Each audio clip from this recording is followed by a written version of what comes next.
Presenting The Complete Orson Welles and the Mercury Theater on the Air in The War of the Worlds by H.G. Wells. This is Orson Welles, speaking from London. as the third man. Stand by. We'll be on the air in 15 seconds, Mr. Wells. Yes, I know. Stand by, everybody. Mercury Theater on the Air presents Orson Welles as Count Dracula in his own version of Bram Stoker's great novel, Who knows Dracula. what evil lurks in the hearts of men? The shadow knows.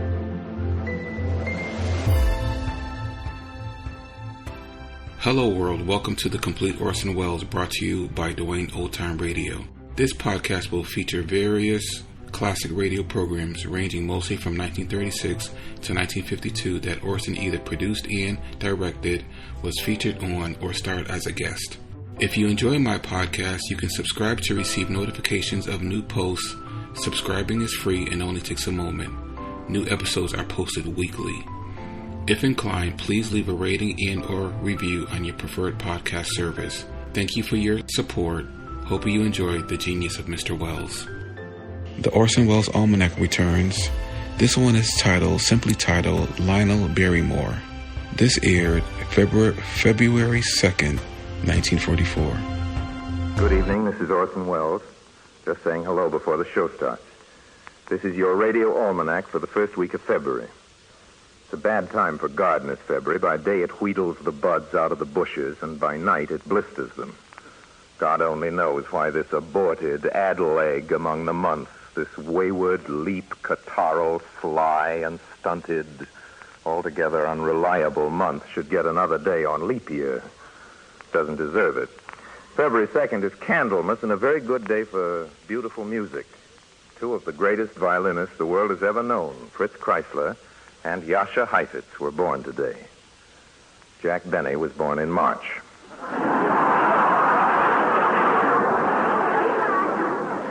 The groundhog came out this morning and looked around for his shadow. If he didn't see it, he didn't want to.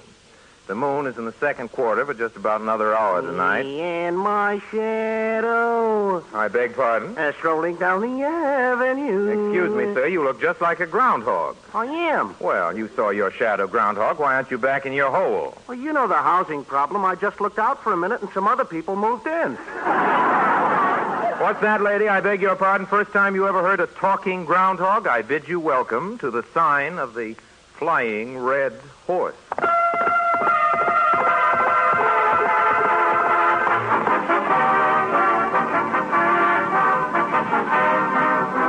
Tonight and every week at the same time over these same stations, the makers of Mobile Gas and Mobile Oil bring you Orson Welles.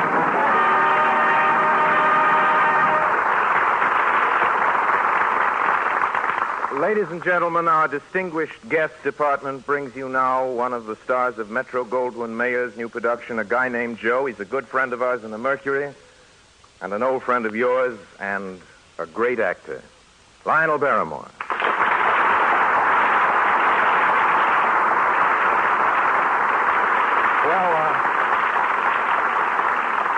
Well, Lionel, or perhaps I should say Dr. Gillespie. Perhaps you shouldn't say Dr. Gillespie, Orson. You know, I'm not really a doctor. I merely act the part of a doctor. Just like you, Orson, can play a part, too. You're not really a comedian. Oh, you've been reading Hedda Hopper. You, Lionel, how can you say I'm not a comedian? Haven't you seen those big ads in the paper? They say, Orson Welles, comedian. Ah, you read it wrong. It said Orson Welles, comedian? Also, I've seen the newspaper criticism of your opening program last week. Oh, the notices in the newspaper? What did they say? Are you still looking for a place to live in Los Angeles? Yes? Well, don't do it. Here's a review from the Los Angeles Examiner. Well, let me see. Amusement. Page 5. Here we are. Page 5. Amusement. Radio. That's not under amusement. Thank you, gentlemen. Page 8. Here's page 8, radio. For review of Orson Welles' show, see page 12. 10, 11, 12. Here it is. Page 12. Obituaries. Well, here's a paper that's always been very nice to me, the Tijuana Stable News. Listen to this. La semana pasada principio un nuevo programa con Orson Welles bajo los auspicios de Mobil Gas y también de Mobil Oil. Y ahora transcribimos un nuevo boletín con últimas noticias sobre The Flying Red Horse, paid $4.20, $3.60, and $2.80. Oh, who cares about reviews? When it comes to newspaper notices, I don't give a... I said I don't give... Uh-oh, it's one of the boys from upstairs. Lionel, this is Mr. Mr. P-Bristle. I'm the censor. Censor. Censor. Oh, yes, censor. Better known as vice president of... Oh, you can't say that. People are having dinner. Well, Mr. P. Bristle, what's on your evil little mind today? You know very well what's on my mind, Mr. Wells. It's those love scenes of yours. You've been breathing heavy again. Well, what if I do breathe heavy? What harm does it do? What harm? Last week, 6,000 Sinatra fans who were just recovering swooned all over again. It's very disheartening. Well, now, look here, P. Bristle. Look here, Mr. Wells can't help the way he breathes. What would you do if you had to play a love scene with Eddie Lamar?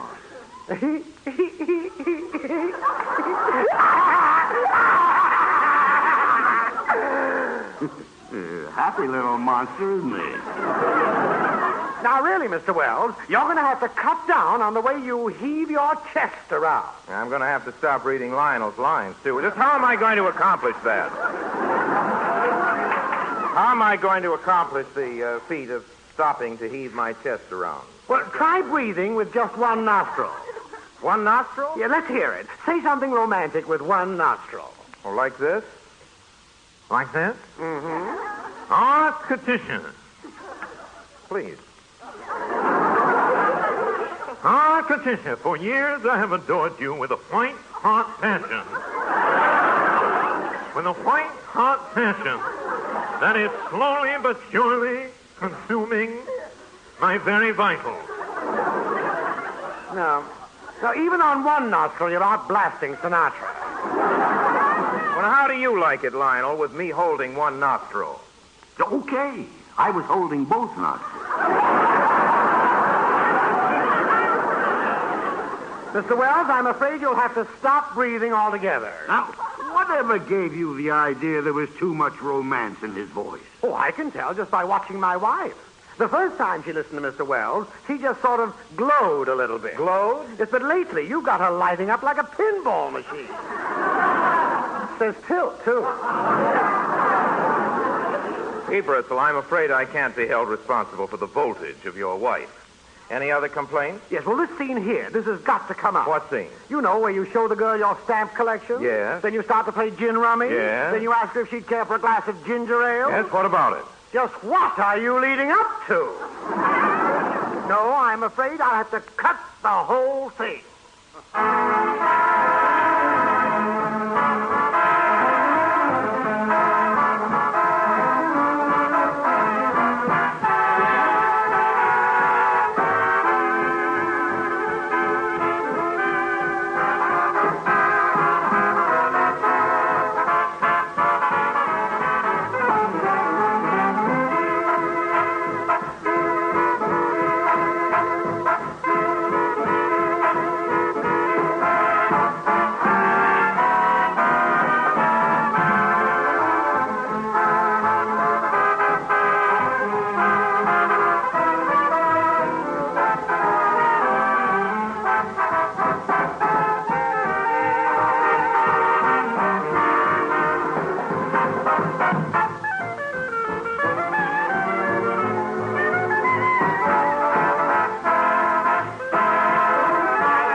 Ladies and gentlemen, We on this program have a friend, a real peach of a fellow, who always picks up the check, the sponsor. Now, this sponsor of ours has been so very nice to us in the Mercury. We took a vote earlier this evening, we members of the cast, and we voted unanimously in favor of allowing a commercial to be heard on this program. There are, of course, many types of commercial announcers. There's the friendly type. You've heard him. Friends. Friends, you see spots before your eyes. Do your tonsils backfire on hills? Well, pal, light up a Midgie. Midgies come in a choice of 3 distinctive tips: plain, cork, and sandpaper. Smoke a Midgie and file your nails at the same time. You see, friends, Midgies are a rare blend of the finest aromatic Turkish towels. The makers of Midgies found that most smokers throw away the last half-inch of cigarette. I should throw away this script. Throw away the last half-inch of cigarette, and this is a waste of tobacco. That's why Midgies are made 3/4 of an inch shorter. And here's the saving. Midgies are 6 inches in diameter. And remember, friends, Midgies come scented, not like other faintly scented cigarettes. Midgies really smell. Now, ladies and gentlemen, we don't have that sort of announcer. We have Jack Mather, and here he is. Hello? Well, you see, he's almost sulky. Come on, Jack, tell us what the mobile gas you buy today is packed with, and try to be nice about it. Well, everybody knows that mobile gas is packed with miles. You mean the 1944 mobile gas gives you all the mileage that you got from peacetime mobile gas? That's right. Mobile gas today is still the uncontested champ. It's still America's favorite gasoline. Now, mobile gas would like to help you smooth the bumps of wartime driving. So take these tips, folks. 1, when your engine's cold, warm it up for 30 seconds before you drive away. 2, don't tramp on your accelerator. That wastes gas. Press down easy. 3, drive a pace that's neither middle road nor speed nor crawl. You'll get more mileage. 4, don't leave your motor idling. That can eat up gas. 5, this is mine, folks. Switch to mobile gas and get your coupons worth.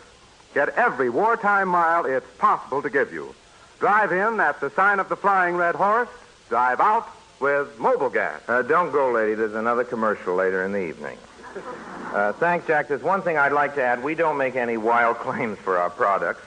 We realize our listeners appreciate honest advertising. However, mobile gas does contain sulfanilamide. Quiet, Pea Bristle. Your motor will never catch pneumonia.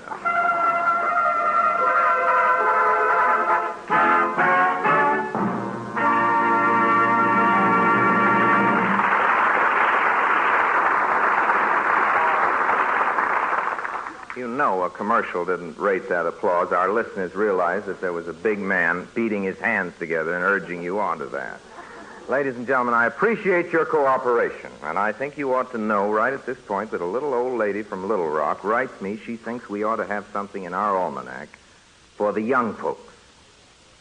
Now, we aim to please, and so with our hand firmly on the pulse of young America, we bring you now a treat for the tiny tots. The Kiddies' Corner, conducted by your Uncle Lionel.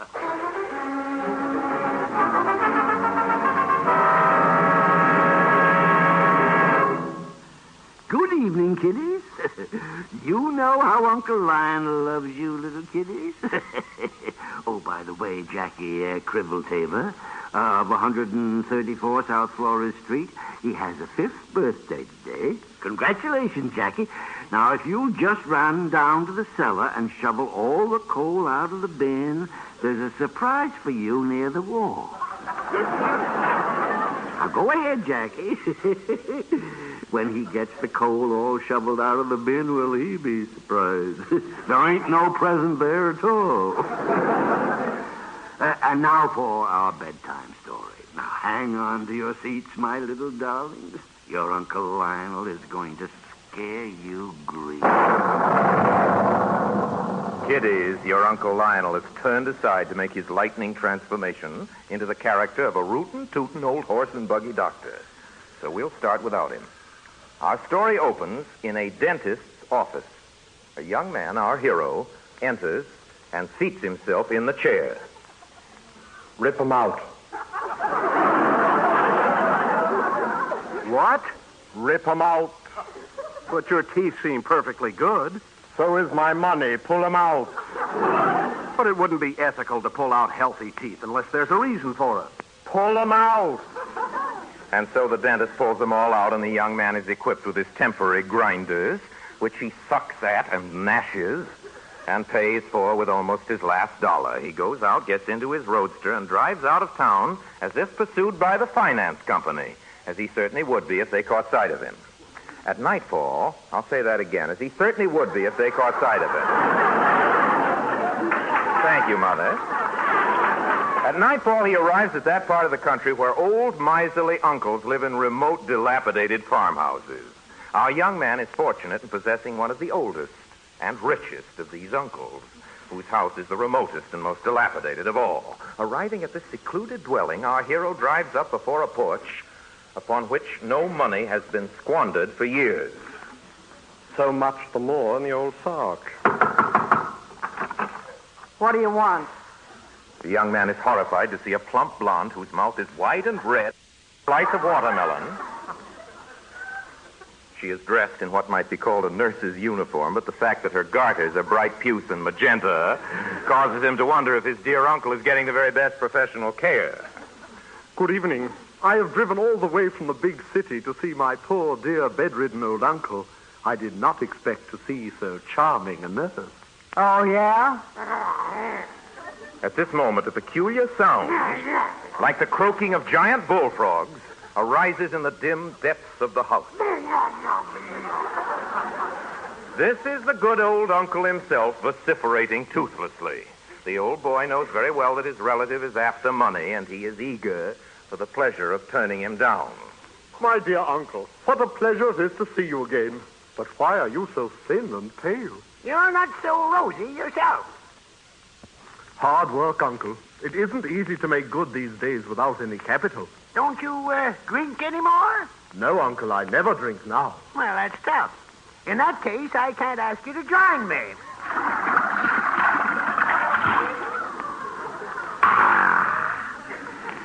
I have, thank heaven, a good doctor. A typical tough, bluff, hard-hitting, straight-shooting country doc of the old school. We call him the horse and buggy doc. He recommends me this as medicine. I suppose you still have your frolic with the girls? Girls? What an odious suggestion. It's years since I've even looked at a girl. That's too bad. The old horse and buggy doc has up-to-date view. It was he who sent me Birdie. And turning to the nurse, who happens to be arranging the old man's pillows, he gives her a certain sort of caress, such as is far better imagined than described. You don't go away, Birdie. I'm coming back, honey boy. No wonder, my poor old uncle, you are so thin and pale. No paler than you, and you're half my age. Well, perhaps your doctor is right. His system is costly. I suppose, dear uncle, you would not care to give me a little money. No, I would not. I thought as much. If you really want to know, I've lifted all to the old horse and buggy doc. A true, downright, straight-living, hard-faced, crusty, soft-hearted country sawbones of the old school. And you cannot imagine how agreeable his treatment is to me. Is that really so? Fortunately, I have made my plans against just such a contingency. Allow me, my dear uncle. Here, the young man twitches the pillow from his uncle's head and presses it over his face. The old uncle gives a kick or two, but what with one thing and another, there's very little life left in him, and soon that little is gone. The nephew undresses, borrows his uncle's nightshirt, then stowing the shrunken body under the bed, he climbs into uncle's place between the sheets. Finally, placing his false teeth into a clean pocket handkerchief, which he has brought especially for that purpose, our hero leans back upon the pillows, the very spit and image of the old man. Birdie! Birdie! Why, honey boy, where's your worthless nephew gone? Well, he's just slipped out for a stroll. I've misjudged that young man. I want you to send for the lawyer so that I can do him justice in the will. Why, Daddy, what's made this change in you? Change? Well, there's no change in me, my dear, except perhaps I feel my latter end approaching. Otherwise, I'm just the same. And to reassure her on this point, he gives her a friendly little caress, exactly as his uncle had done.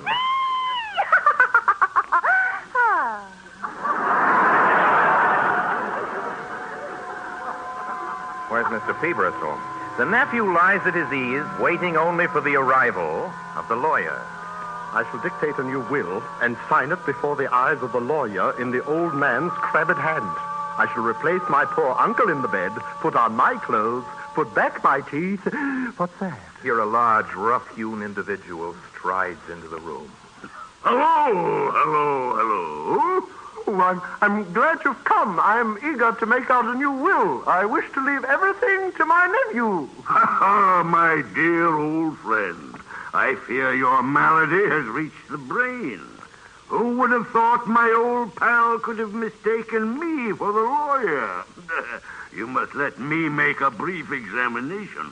With that, he pulls down the sheet and begins to probe his nephew, or rather the nephew, with a hard... It isn't that funny. Everybody makes mistakes. I see. You don't want jokes. You want mistakes. With that, the old rootin'-tootin' horse and buggy doctor pulls down the sheets. We'll get back to the script if it takes 3 hours.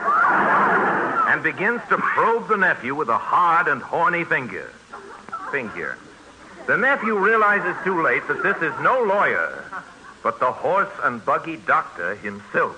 I feared as much. There's something very wrong somewhere in here. I must act at once. And as he speaks, he turns the nephew over in his bed and whisks out from his black bag a monster hypodermic. Fortunately, I am always prepared for emergencies. The young man hardly knows what to say, fearing that his uncle will be found under the bed, and circumstances would tend to his prejudice. The doctor, all in a moment, ejects a pint of icy fluid into the small of his back, which numbs his whole middle and paralyzes all his faculties, except that of rolling the eyes, which he indulges to the point of excess. I'm only an old, rough, tough, gall-darn horse and buggy, Doc, but I keep abreast of the times. Mental derangement is often caused by abdominal derangement. If you'll get out my instruments, nurse, I think we'll soon find the source of the trouble. In a moment, the unfortunate nephew is laid open under his own eyes, which he never ceases to roll. The doctor unpacks him like a Gladstone bag. Miss Inkfeather? Yeah? Hot water. Cold water. Cold water, then. Take this and put it on the washstand. Yeah?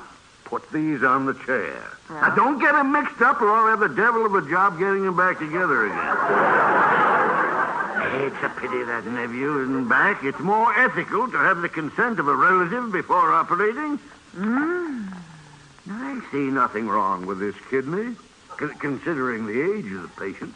Here, put it on that chest of drawers. Hang these over the bed rail.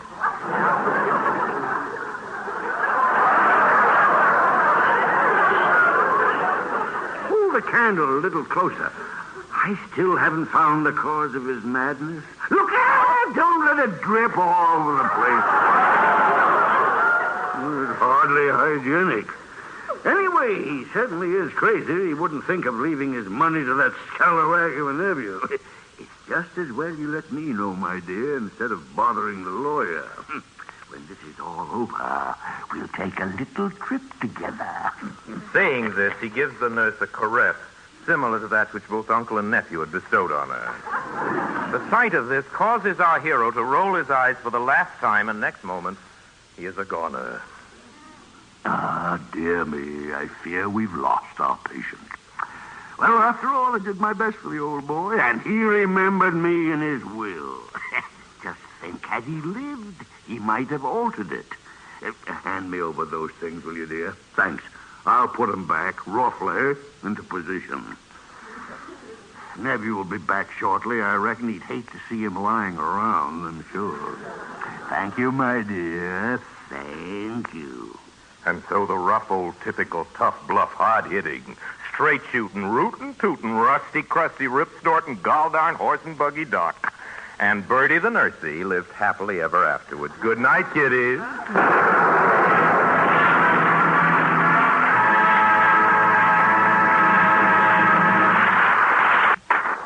Folks, 4,000 cars are being scrapped each day. In many cases, this is why. Their owners neglected to change oil regularly. So keep your precious buggy rolling. Change oil often, and change for good to good, fresh Mobil oil. It's tough. It's made especially to fight impurities and guard your engine's vital parts from wear. You see, you're driving slower these days, and you're making shorter trips. Well, with that kind of driving, your oil gets watery and dirtier quicker. And you can waste power, waste your gasoline, and run up big repair bills. Now, I'll let you in on something. We surveyed 10,000 cars not long ago, and 6 out of every 10 needed fresh oil. So have your crankcase filled up frequently with Mobil oil, the largest selling motor oil on Earth. You'll find it at the sign of the Flying Red Horse. And,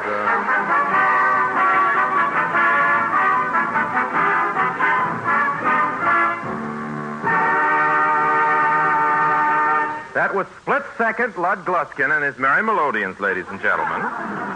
And our astrology department, by the way, says tomorrow is a good day to set eggs. That's really what they asked me to tell you. And here's a fine old recipe for clearing the skin. Rub it with a tomato twice a day. That's really an old recipe. This being an almanac, Lud Gluskin, if he can pull his little scripts together, is celebrating with a Victor Herbert song the anniversary of Victor Herbert's birthday.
Carnegie once said that his idea of heaven would be to hear, thank you, Mrs. Gluskin. Andrew Carnegie once said that his...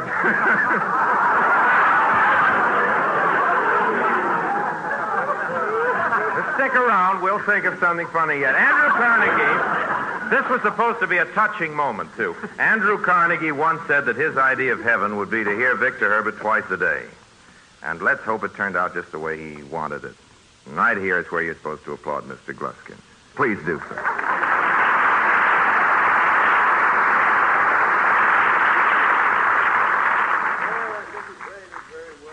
Well, Orson, I guess I was one of the first people ever to hear that song. You know, Victor Herbert played it for me himself. Well, while we're on the subject of music, Lionel, I'd like to invite you to come around next week and hear a new composition we're playing on this program. The music was written by somebody called Lionel Barrymore. Really was. Come around next week, Lionel, hear what we do with it.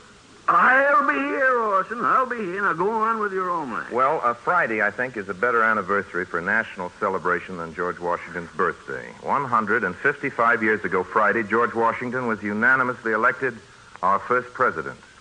There's some words Washington spoke, words I'd like spoken again on this program. I'm going to ask Lionel Barrymore to read them to us. Citizens by birth or choice of a common country, the name of American belongs to you. The unity of government, which constitutes you one people, is a main pillar in the edifice of your real independence, of that very liberty which you so highly prize. It's easy to foresee that from different causes and from different quarters, much pains will be taken, many artifices employed to weaken in your minds the conviction of this truth. This is the point in your political fortress against which the batteries of internal and external enemies, which will be most constantly and actively, although often covertly and insidiously directed, it is of moment that you should properly estimate the immense value of your national union to your collective and individual happiness, that you should watch for its preservation with jealous anxiety, indignantly frowning upon the first dawning of every attempt to alienate any portion of our country from the rest. Thanks, Lionel. It's time to say goodnight now, everybody. The makers of Mobil Oil and Mobil Gas and all of us in the Mercury Theater remain, as always, obediently yours.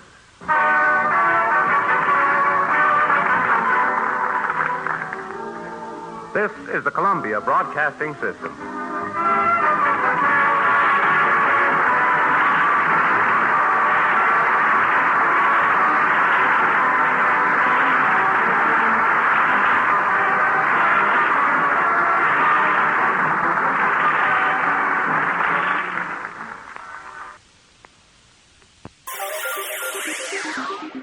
Thank you for listening to and showing your support for my podcast. If you would like to receive notifications of when new episodes are posted, please subscribe to my channel. Subscriptions are 100% free, and they really help me get an idea of how I'm doing. Well, hope you enjoyed, and until next time, stay safe, wish you well, and as always, peace.